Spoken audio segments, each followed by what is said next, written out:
We are Auntie Lily and the My Rich and Gems team. We want to tell you a story, but first we'll start with a prayer.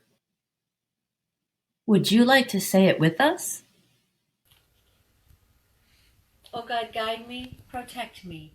Make of me a shining lamp and a brilliant star. Thou art the mighty and the powerful. That's a nice little prayer. What's the difference between a shining lamp and a brilliant star? Are there any differences?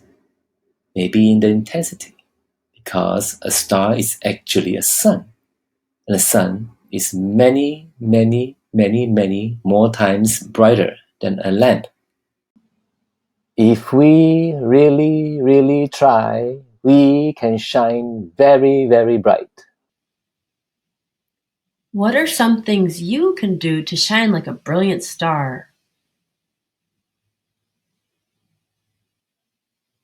In the 19-Day Feast Pages for Kids workbooks, you'll find many stories about people that are brilliant stars.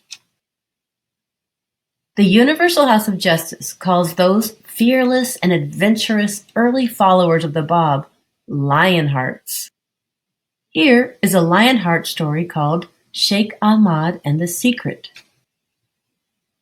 In the early 1800s, all of the signs from the prophecy in the Quran were present. It was time for God's new messenger to appear on earth. Many people from different religions were praying for the Holy One to come. They believed that the new messenger would come from the clouds and go to the mountains. But one man knew that the promised one would appear in Persia. He also knew that there would be two messengers from God, twin manifestations. That man's name was Shaykh Ahmad. Did you know that the word Shaykh is a title? It means leader or teacher. Shaykh Ahmad was a highly respected teacher of Islam. He studied and prayed to understand God's teachings. He faithfully obeyed God's laws.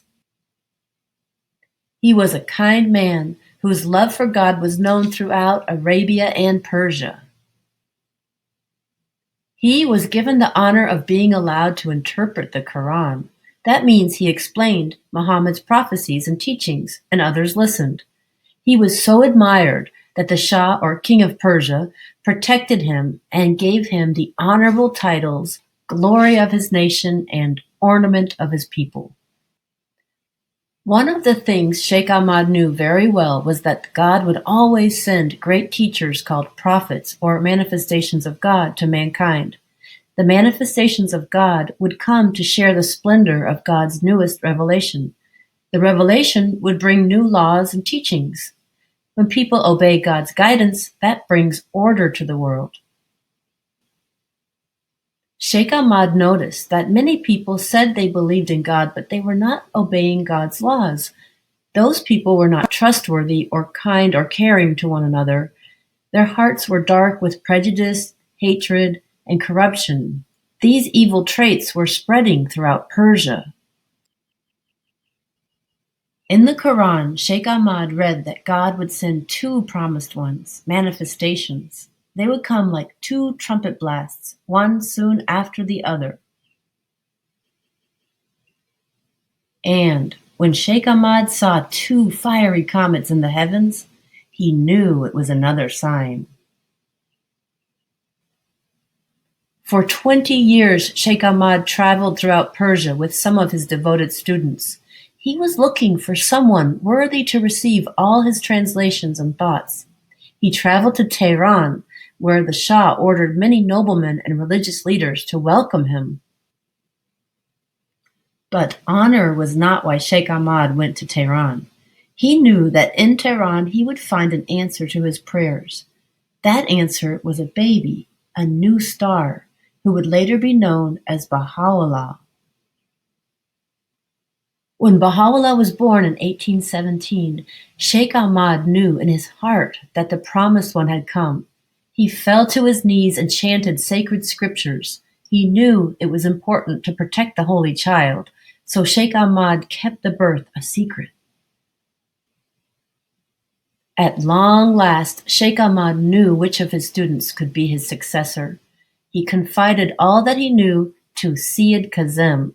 He said, "Kindle every receptive heart." Shaykh Ahmad warned him, "You have no time to lose. Strive night and day to remove the spiritual veils that are covering the eyes of people." With those words, Shaykh Ahmad left Syed Kazim to God. Shaykh Ahmad had taught his students that the promised day was soon. His mission was done. Shaykh Ahmad also knew that the hour of his death was near.